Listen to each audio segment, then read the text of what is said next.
At ito, may isa pang itong menu. Ibang menu to is minced meat at saka yung patatas at with sauce. Ayan. Turkish food po ito. Ayan, gawa yan ni Madam Chef. Ayan. Turkish dish. Ayan. Puro kami ngayon Turkish dish. Hindi ko alam kung ang tawag nito. With bulgur. Luto na ang bulgur. Ayan. Wala pa isang oras.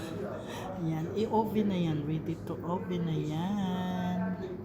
Ayan. Tatakpan na yan ni Madam. At isasali na niya doon sa oven.